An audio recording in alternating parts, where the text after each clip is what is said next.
Hi everybody, my name is Chris Burns, and welcome to the first episode of my Get to Know series here on my YouTube channel. This series, I will be breaking down characters from my manga Chikara Power of God, so you guys can get to know them a little bit more. So without further ado, let's get started. So on today's first episode, we're going to be talking about the main character, the man himself, Chris Burns, Kurisu, or Chikara. And I know that's three names, and I'm going to get into that a little bit later onto why he has three names. But let's go all the way back to the beginning on his creation. So the character Chikara, it's a mix of my inspirations growing up. A lot went into designing him in early stages of Chikara because I wanted to make him very energetic, but I also wanted to give him this almost this kind of rebellious energy.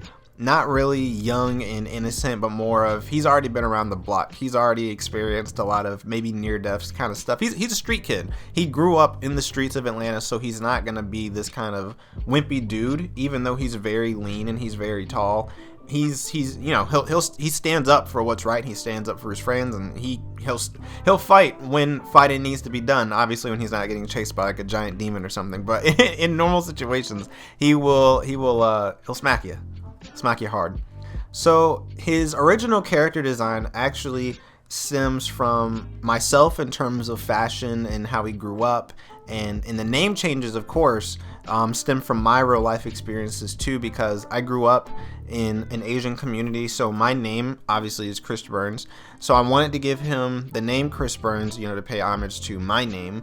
But I also wanted him to have a nickname because in my actual life, my friends, not all of them, but a lot of them do call me Kurisu because, we're all into anime and, Asian culture, and it just kind of stuck. Growing up, it just stuck. People were calling me that. People would yell across the street, Kurisu. I actually have friends now that'll be like, and it's a thing. It's definitely a thing, and I love it. It's a fun little nickname. So I wanted to give him that nickname as well to kind of pay homage to those people that called me that. It had nothing to do with him actually being, of Asian descent, because he's actually mixed. He's half black and he's half Japanese, but he does not act in an Asian way, I should say. He doesn't actually act like he's from Japan. Like, he doesn't say anything in Japanese. He doesn't act like, a specific thing from Japanese culture. He, like I said, he was raised in the streets of Atlanta, so if anything, he acts very, very urban, I would say. Outside of myself, a lot of his personality stems from a mixture of Sonic the Hedgehog, Luffy from One Piece, a little bit of Naruto in there. I originally, for his first design, got a lot of inspiration from Hantasero from My Hero Academia, and as I'm putting the picture up on the screen, a lot of you will be like, oh my gosh, like I can see it. It literally is just Sero with a beanie on, and I wanted to obviously just not make Sero with a beanie and be like, oh, it's my character. So I studied a lot of haiku, and that's kind of where I got originally his eye shape and a lot of his gestures with his face and facial expressions and that kind of stuff from haiku as well, and he just kind of ended up looking like this. And this was the original sketch, or the ink, I guess. This was the original design for him going into the planning of the story. So he's changed a lot, and for those of you that have read the manga, you can also attest that he has changed a lot since chapter 1, look wise, style wise, facial feature wise. It's a lot. He has grown a lot, and I like the way he's grown, but this was the foundation, was a little bit of a lot. And once he originally I actually was not going to have him have any kind of blue hair or anything like that. He was just going to look the way he did and just have powers, but I felt like he needed to stand out just a little bit more because the original, I feel like it just wasn't enough. The concept was there and his personality was there, but the physical, just the design of him, I felt like I could do better. And this is where Sonic the Hedgehog came in, because I grew up playing Sonic games. I grew up reading the comics. I have issues 1 to 196, so I'm an avid fan and collector of the Sonic the Hedgehog franchise, and I wanted to pay homage to that because Sonic is he was the introductory, I guess, comic for me growing up, because I read Sonic before I even got into manga. I wanted to work for Archie before I wanted to do manga, so he was the OG in my life that really got me into all of this. So I wanted to pay homage to that, and there's not much more I can say to that, because Kurisu literally has blue hair, spiky blue hair, and a lot of people wonder, did I just give him spiky blue hair because I want him to be a stereotypical anime character. That's not true. Like, I literally modeled him after Sonic because that's my inspiration, and I think, I mean, he just looks cool. he just looks cool. So, his backstory. Like I said, he grew up on the streets of Atlanta. Without spoiling too much, I'm going to try not to do any spoilers for the manga, so that way you guys can read it. But he is an orphan. He was born with, he was born, obviously, but he doesn't know who his parents are. The reader doesn't know who his parents are. So it's just, you know, he grew up by himself. But he wasn't always alone. He obviously he has a big brother that's on it. They're not related, but he's his best friend. His name is Zeb Sanchez, and he has another best friend that all of you know, that is Diaz Melflock. They all grew up together. Now, the thing with Diaz is she has family. I have not introduced her family because it's not important, but she came here from Venezuela, and she kind of gravitated towards Kurisu because he was this free spirit. He was this easygoing guy. Him and his brother have this house that the government gave them, and she's just like, wow, like the American dream, like it's so cool. I don't need to go to school. Let's just all do what we want. And the same with Zeb to some extent. Zeb is also an orphan. Fun fact, he actually also has no parents. So he kind of took the main character as his little brother, you know, for safety reasons, but also, you know, safety in numbers. Because and they really like each other. They really bond. It's a cool experience to kind of show you guys that in one of the backstories in one of the older chapters. Now, name changes. Now let's talk a little about name changes. He has 3 names. That's unheard of in manga. Like, what? Like, he has 3 names. He doesn't just have one. That's crazy. Well, if you're not counting My Hero Academia, because Deku's real name really isn't Deku. He has 2 names, but everyone just calls him Deku. So if you think of it like that, if you think of it like that, that's kind of what I was going for in creating him, because I want him to have an original name, like, you know, his main name, which is my name, Chris Burns, and I want him to have a nickname that only like his best friends call him. Like, you know, if you met someone else's best friend and they had a nickname that they got called, you wouldn't automatically start calling them that nickname because it's like, whoa, who are you? Like, you're not my best friend. Only these people call me that. So that's why I wanted to give him that name, Kurisu, because it was a nickname like only certain people that he deemed were cool enough could call him that. If not, you call him by his real name. It's a respect thing, I guess, in his eyes. So in the beginning of the manga, he has 2 names, obviously Chris Burns and then Kurisu. And I know the reader is probably like already like, okay, what do I call him?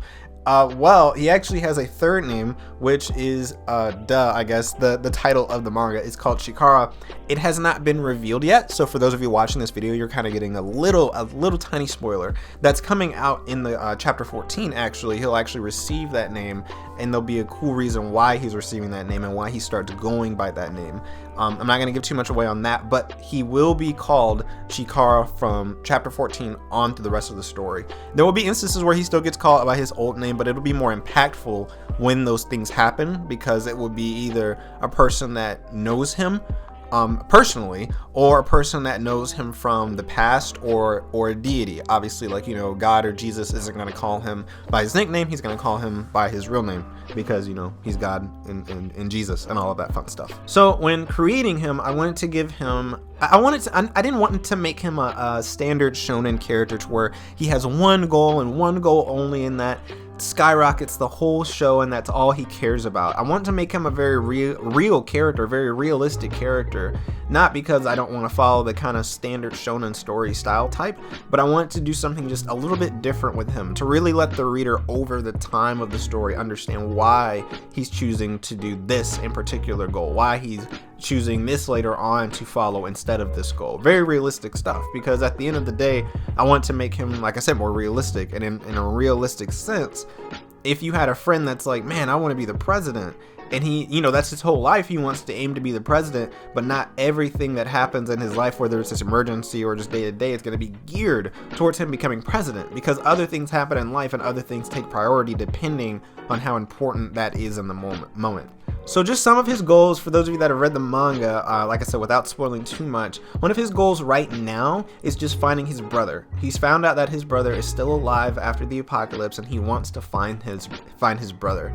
His second goal, obviously, is to help Diaz, John, and Judas with, saving the world aspect, but to him it's not really important right now. He knows that he was chosen. He doesn't understand really why yet. Some of his memories are still scrambled. He knows he has all these amazing powers and how to use some of them, but there's something in him right now that's still kind of like, I don't really feel like I need to do that right now, or I'm not important enough to do that, or I'm worthy enough. So once he found out that his brother was alive, that kind of was just like, oh snap, like I have to find my brother, and I'm going to use all of this stuff that God gave me to find my brother, and saving the world is second to him. And he also has a goal of just exploring, because you guys have to remember, like I said, he is an orphan. He was born in this kind of urban ghetto place in Atlanta. All he knows is Atlanta. He's never been anywhere else because financially he's not been able to go anywhere else, and the government kind of told them, you have to be in this area, we're taking care of you, blah, blah, blah, blah, blah.